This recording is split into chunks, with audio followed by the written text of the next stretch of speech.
Israel కు ఊహించని shock తగిలిందనే చెప్పాలి. అటు ఇరాన్ అణు కేంద్రంపై ఎప్పుడైతే ఇజ్రాయెల్ దాడి చేసిందో అందుకు ప్రతీకార దాడులకు ఇరాన్ దిగిందనే చెప్పాలి. దీంతో అటు ఇరాన్ కి సంబంధించిన ఏవైతే కేంద్రాలు ఉన్నాయో ఆయిల్ కి సంబంధించిన కేంద్రాలు వాటిని అణు కేంద్రాలే లక్ష్యంగా చేసుకుని క్షిపణులతో అటాక్ చేసింది ఇరాన్. మొత్తంగా గంటల వ్యవధిలోనే అటు ఇజ్రాయెల్ ఐరన్ డోమ్లను మిసైల్స్ చీల్చుకోవచ్చిన దృశ్యాలు కూడా మనం చూడొచ్చు. డిమోనా నగరంలో అణు కేంద్రానికి అతి సమీపంలో ఉన్న భవనాలపై దాడులకు తెగబడింది ఇరాన్. దాడులతో అటు భవనాలన్నీ కూడా కుప్పకూలిన పరిస్థితి. ఈ ఘటనలో దాదాపు 100 మందికి పైగా కూడా గాయాలు పాలైనట్టు సమాచారం అందుతోంది. 100 మంది పౌరులకు పైగా తీవ్ర గాయాలైనట్టు చెప్తున్నారు. ఇరాన్ మిసైల్స్ ను అడ్డుకోవడంలో విఫలమైనట్టు కూడా అటు ఇజ్రాయెల్ కి సంబంధించిన ఆర్మీ చెప్తున్నారు. ప్రధాని నెతన్యాహు అయితే షాక్ కు గురవుతూ ఉన్నారు. వెంటనే దర్యాప్తుకు ఆదేశం కూడా జారీ చేశారు నెతన్యాహు. దాడులను ఇజ్రాయెల్ ప్రధాని నెతన్యాహు తీవ్రంగా కూడా ఖండిస్తూ ఉన్నారు. బాధితులకు మెరుగైన వైద్యం అందించేలా చర్యలు తీసుకుంటున్నారు. దాడులకు ప్రతీకారం తీసుకుంటామని శపథం చేశారు ఇజ్రాయెల్ కు సంబంధించిన అధికారి నెతన్యాహు. మొత్తంగా కూడా ప్రధాని నెతన్యాహు ఈ ఘటనతో తీవ్రంగా షాక్ గురయ్యారని చెప్పాలి. ఎందుకంటే ఇజ్రాయెల్ ఆర్మీ వాటిని తిప్పికొట్టడంలో వైఫల్యం చెందడంతో పూర్తిగా కూడా షాక్ గురయ్యారు. దాడులకు ఖచ్చితంగా ప్రతీకారం తీసుకుంటామని శపథం చేస్తూ ఉన్నారు. ఒకసారి స్పాట్స్ చూద్దాం. Whoa! Whoa! Whoa! Abba! Whoa! Whoa! Abba, this is...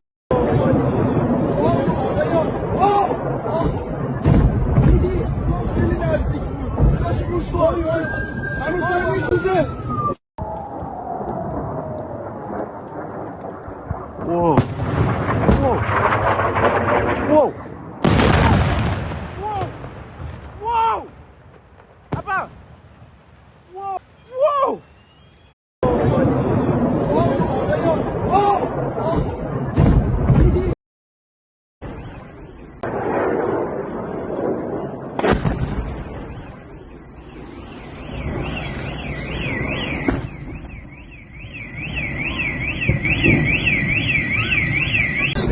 Get out of there! Move! Move! Get out of there! Move! Move! Hey!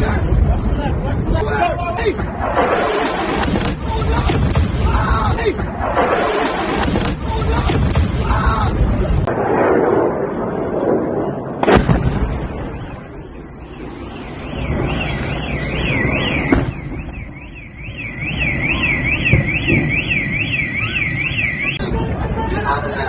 Move! Move! Israel అణు కేంద్రంపై ఇరాన్ విరుచుకుపడిందని చెప్పాలి. గంటల వ్యవధిలోనే అటు ఇజ్రాయెల్ కు సంబంధించిన ఏవైతే అణు కేంద్రాలు ఉన్నాయో వాటి దగ్గరలో ఉన్న భవనాలకు సంబంధించి మిసైళ్లు దూసుకు వెళ్లే విధంగా కూడా ఇరాన్ అటాక్ చేసిందని చెప్పాలి. దీంతో అటు ఇజ్రాయెల్ ప్రధాని నెతన్యాహు భారీ షాక్ కి గురయ్యారు. ఏదైతే ఇజ్రాయెల్ ఆర్మీ ఉందో వాటన్నిటిని తిప్పికొట్టడంలో వైఫల్యం చెందడంతో భారీ షాక్ గురయ్యారని చెప్పాలి. దీనికి ఖచ్చితంగా ప్రతీకారం తీర్చుకుంటాము, ఏ మాత్రం వదిలే ప్రసక్తే లేదన్న విధంగా ఇజ్రాయెల్ ప్రధాని నెతన్యాహు అయితే శపథం చేసిన సిచ్యువేషన్. తాజా అప్డేట్స్ అందించేందుకు మా అసిస్టెంట్ ఎడిటర్ రామ్ దాస్ సిద్ధంగా ఉన్నారు. రామ్ దాస్, చెప్పండి. మొత్తంగా ఇజ్రాయెల్ ఏదైతే ఎప్పుడైతే నంతాజ్ పై దాడి చేసిందో అప్పుడు ఇరాన్ రివెంజ్ తీసుకునే విధంగా ప్రతి దాడులకు అటు ఇజ్రాయెల్ పై విరుచుకుపడిన పరిస్థితి. అటు ఏదైతే అణు కేంద్రం ఉందో దాని దగ్గర ఉన్న భవనాలన్నింటినీ కూడా మిసైళ్లతోటి అటాక్ చేసిన పరిస్థితి.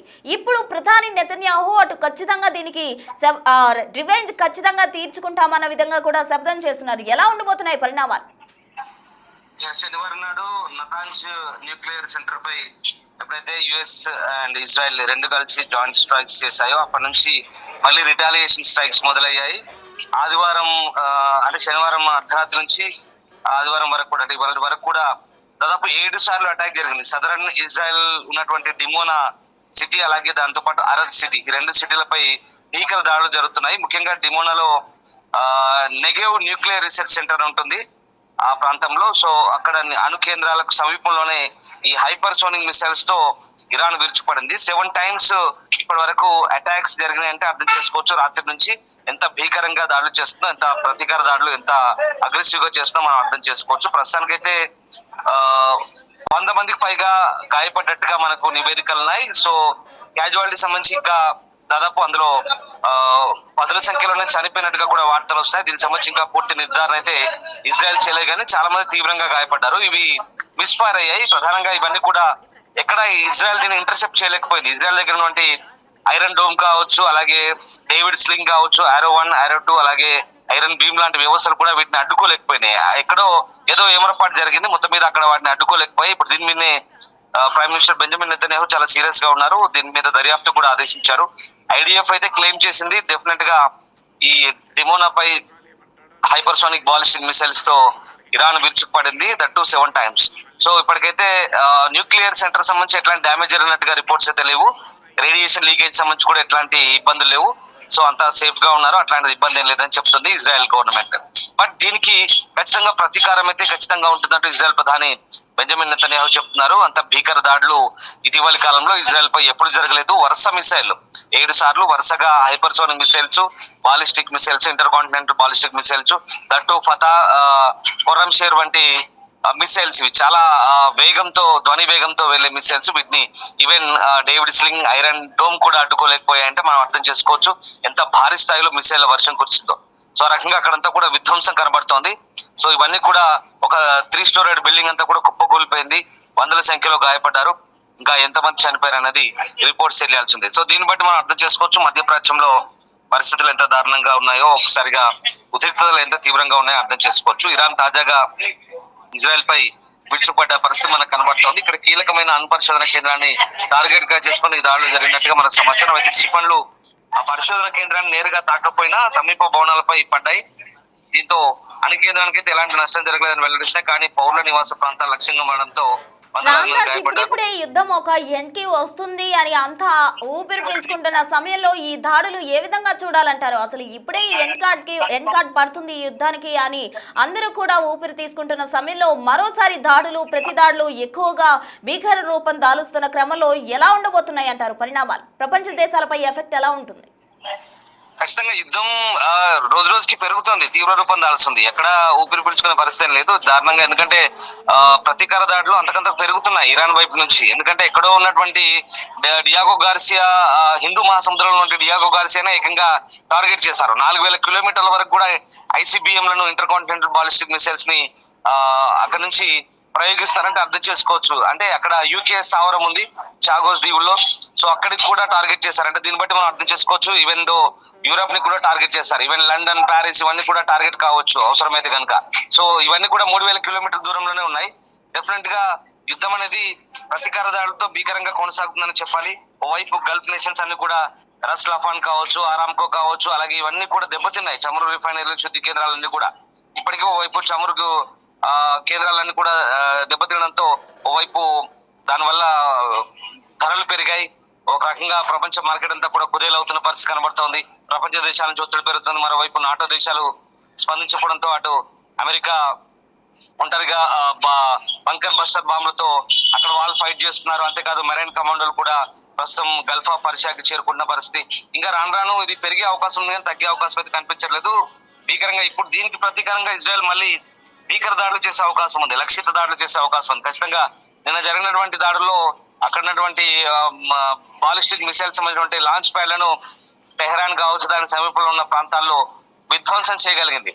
చాలా పక్కాగా దాడులు చేస్తున్నారు. అంతేకాదు నిన్న ఒక వైమానిక స్థావరంపై కూడా, ఎయిర్ బేస్ పై కూడా దాడి చేశారు. అక్కడ F-5 ఫైటర్ జెట్లు, ఇరాన్ సంబంధించినటువంటి ఫైటర్ జెట్లు అన్ని కూడా విధ్వంసం అయ్యాయి వెస్ట్ ఇరాన్ లో. సో ఇదంతా కూడా దాడులు పెరుగుతున్నాయి, కానీ ఎక్కడ తగ్గినట్టు కనిపిస్తలేదు. సో ఇప్పుడు ఇరాన్ చేసిన దాడిలో దాదాపు 12 మందికి పైగా చనిపోయినట్టుగా తెలుస్తుంది, వందలాది మంది గాయపడ్డారు. దాడులు అయితే భీకరంగానే కొనసాగుతున్నాయి. ప్రపంచ దేశాలను కూడా ఆందోళన వ్యక్తం చేసిన పరిస్థితి కనబడుతోంది. సో ఇది ఎక్కడ దారి తీయొచ్చు అంటే న్యూక్లియర్ వారికి ఏమైనా దారి తీస్తుందా? ఎందుకంటే న్యూక్లియర్ సెంటర్లపై దాడి చేస్తే కనుక ఖచ్చితంగా వీళ్ళు కూడా దానికి ప్రతీకార దాడులు ఉంటాయి. ఇక ముళ్ళుతో తీయాలన్నట్టుగా భావిస్తే కనుక ప్రతీకార దాడులు భీకరంగా జరిగితే కనుక ఖచ్చితంగా న్యూక్లియర్ వెపన్స్ కనుక బయటికి తీస్తే పరిస్థితి ఎంతలా ఉంటుందో ఒక్కసారి మనం ఊహించుకోవడానికి భయంగా ఉంటుంది. న్యూక్లియర్ వెపన్స్ కనుక పని చెప్తే అవి వెళ్ళి ఇక విధ్వంసమే. సో మనకు తెలిసిందే హిరోషిమా నాగసాకి లాంటి ప్రాంతాల్లో అమెరికా న్యూక్లియర్ వార్ హెడ్స్ ను వదిలినప్పుడు ఎంత భయంకరమైన పరిస్థితులు ఉన్నాయో, కొన్ని సంవత్సరాల దశాబ్దాల వరకు కూడా ఇంకా గడ్డిమూలమైన పరిస్థితి. అట్లాంటి భయంకర పరిస్థితులు ఉంటాయి. న్యూక్లియర్ వెపన్స్ కనుక బయట తీస్తే క్షణాల్లోనే జనాలంతా కూడా మట్టి కరిచిపోతారు.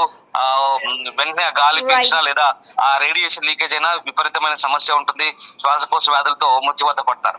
ఇది పరిస్థితి. సో ఇప్పుడున్న పరిస్థితిలో బెంజమిన్ నెతన్యాహు కూడా చాలా తీవ్రంగా స్పందించారు. శత్రువులపై అన్ని రంగాల్లో ప్రతిదాడులు కొనసాగిస్తామంటూ స్పష్టం చేస్తున్నారు. ఇజ్రాయెల్ విదేశాంగ శాఖ చెప్తున్న ప్రకారం ఇరాన్ క్షిపణులు నేరుగా పౌరులను లక్ష్యంగా చేసుకుని దాడి చేశాయని చెప్తున్నారు. దీంతో అరద్ అనే నగరం, డిమోనా ప్రాంతాలు పూర్తిగా ధ్వంసమైన పరిస్థితి కనబడుతోంది. సో దీన్ని ఉగ్రవాద చర్య, యుద్ధ నేరంగా పరిగణిస్తున్నామని చెప్తున్నారు. సో ప్రస్తుతం 150 మంది కుటుంబాలను కంచి రీలొకేట్ చేశారు. ఇజ్రాయెల్ వైమానిక దళం ఈ ఘటనపై దర్యాప్తు చేపట్టింది. సో రకంగా ప్రస్తుతం ఇప్పుడున్నటువంటి సిచ్యువేషన్ లో ఇక రిటాలియేషన్ స్ట్రైక్స్ అయితే భీకరంగా ఉండే పరిస్థితి కనబడతా ఉంది. సో నెతన్యాహు ఒకటి చెప్తున్నారు, ఫైనల్ గా గాయపడ్డ వారికి తక్షణ సహాయం అయితే అందించమని అధికారులు ఆదేశించారు. ఇది ఇజ్రాయెల్ భవిష్యత్తుకు కఠిన సమయం. గాయపడ్డ వారందరికీ ప్రార్థన చేస్తున్నాం, శత్రువులను ఎదుర్కొంటాం. ప్రస్తుతం ఘటనా స్థలంలో అత్యవసర బృందాలకైతే రెస్క్యూ చేయమని చెప్తున్నారు. అధికారులను కూడా రెస్క్యూ చేస్తున్న అధికారులను అభినందిస్తూ ఆయన ప్రస్తుతానికైతే దాడులకు సిద్ధంగా ఉన్నామంటూ పిలుపునిస్తున్నారు.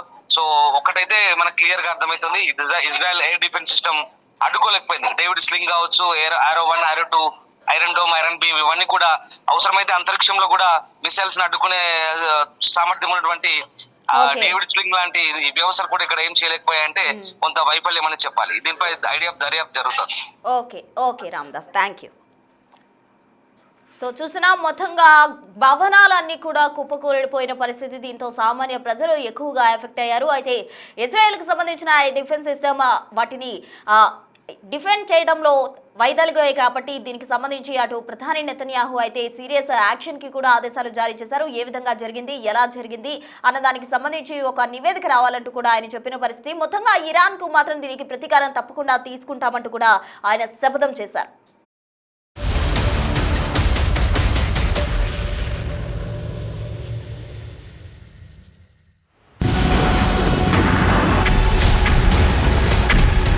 యుద్ధ రంగంలో బాంబులు, మిసైళ్లు మాత్రమే ఉండవు. వాటిని ఎప్పుడు వాడాలి, ఎంత మోతాదులో వాడాలి అనేది ఓ మాస్టర్ మైండ్ డిసైడ్ చేస్తుంది. ఆ మెదడు రచించే వ్యూహమే గెలుపోటములను శాసిస్తుంది. ఈ యుద్ధంలో అమెరికా, ఇజ్రాయెల్ అత్యాధునిక టెక్నాలజీని, భారీ ఆయుధ సంపత్తిని నమ్ముకుంటే ఇరాన్ సింపుల్ గా తమ మొజాయిక్ డిఫెన్స్ ని నమ్ముకుంది. అదే ఇరాన్ ని కాపాడుతోంది, శత్రువులను నిలువరిస్తోంది.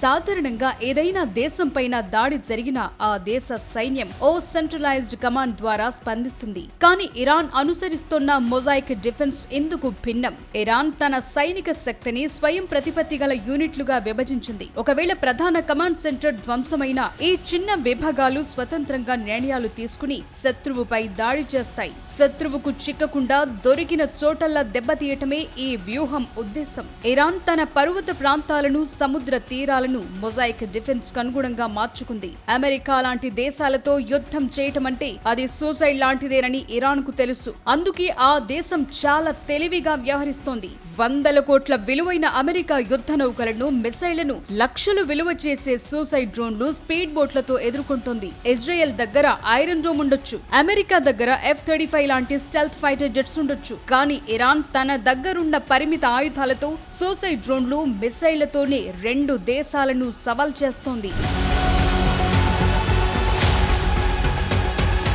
పర్షియన్ గల్ఫ్ ప్రాంతంలో ఇరాన్ తన టెక్నిక్ వాడుతోంది. వందలాది చిన్న చిన్న స్పీడ్ బోట్లతో ఒక్కసారిగా శత్రు నౌకపై విరుచుకుపడతాయి. అతి పెద్ద యుద్ధ నౌక కూడా ఇన్ని చిన్న లక్ష్యాలను ఒకేసారి ఎదుర్కోవటం అసాధ్యం. ఇది శత్రువును మానసికంగా, భౌతికంగా దెబ్బతీస్తుంది. దశాబ్దాలుగా అమెరికా యుద్ధ రీతిని, వ్యూహాన్ని గమనించిన ఇరాన్ ఇప్పుడు అంతకు మించిన వ్యూహంతో దెబ్బ కొడుతోంది. శత్రువు తమ దాకా వస్తే ఇరాన్లోని ప్రతి నగరం, ప్రతి వీధి యుద్ధ క్షేత్రంగా మారుతుంది. ఒక్క అయతుల్లా అలీ ఖమేనీని అంతం చేసినంత మాత్రాన ఇరాన్ని గెలిచినట్లు కాదు.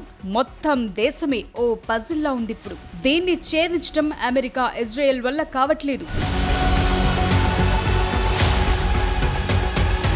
1979 ఇస్లామిక్ విప్లవం తరువాత ఇరాన్ అత్యంత క్లిష్ట పరిస్థితిని ఎదుర్కొంటోంది. అమెరికా ఇజ్రాయెల్ దాడులతో ఇరాన్లో కీలక మౌలిక సదుపాయాలు దెబ్బతిన్నాయి. ఇరాన్లో పాలన మారాలని అక్కడి ప్రజలు కోరుకుంటున్నట్లు అమెరికా ఇజ్రాయెల్ సంకేతాలిచ్చాయి. కానీ ఇరాన్ పాలకులు అంత తేలిగ్గా కూలగొట్టేందుకు సాధ్యం కాని అధికార వ్యవస్థను నిర్మించారు. ఇందులో ఒక తలని నరికేస్తే మరో కొత్త తల పుట్టుకొస్తుంది. ఎందుకు అలీ ఖమేనీ కొడుకు ముజ్తబా ఖమేనీని సుప్రీం లీడర్ గా నియమించటమే ఎగ్జాంపుల్. అతని తండ్రి చనిపోయిన 2 వారాల్లోపే ఈ నియామకం జరిగింది. తండ్రి తరహాలోనే ముజ్తబా కూడా కఠినమైన పాలన కొనసాగిస్తారని చాలా మంది భావిస్తున్నారు. అయితే ఇరాన్ లో ఒకే వ్యక్తి చేతిలో కేంద్రీకృతమైన నియంతృత్వం మాదిరిగా కాకుండా ఆ దేశంలో బహుళ నియంతృత్వ పాలన ఉందని విశ్లేషిస్తుంటారు. అంటే పొలిటికల్ ఇస్లాం కు చెందిన మద్దతుదారులు, ఇరాన్ జాతీయవాదాన్ని ఆచరించే వారి మధ్య పొత్తుతో దేశంలో పాలన కొనసాగుతోంది. ఇరాన్ లో మత సంస్థలు, సాయుధ దళాలు, ఆర్థిక వ్యవస్థలోని ఉన్నత వర్గాల మధ్య కూడా అధికార విభజన జరిగింది. ఒకే నేత నియంతృత్వం కింద కాకుండా అంత తేలిగ్గా కదపలేని పునాదులతో ఈ వ్యవస్థ నిర్మితమైంది. ఇరాన్ రెవల్యూషనరీ గార్డ్స్ కూడా అలాగే ఉంది. యుద్ధం అంటే కేవలం విధ్వంసం కాదు, వ్యూహాల చదరంగం కూడా. అమెరికా ఇజ్రాయెల్ ఆయుధాల మెరుపులని నమ్ముకుంటే ఇరాన్ ధైర్యాన్ని, పోరాట పటిమను, మొజాయిక్ డిఫెన్స్ సిద్ధాంతాన్ని కవచంగా మార్చుకుంది. ఎదుట ఉన్నది ఎంతటి భారీ శత్రువైనా వ్యూహం పటిష్టంగా ఉంటే ఓటమిని నిలువరించడమే కాదు, ఎదురుదాడి కూడా చేయొచ్చని ఇరాన్ ప్రపంచానికి చాటి చెప్తోంది.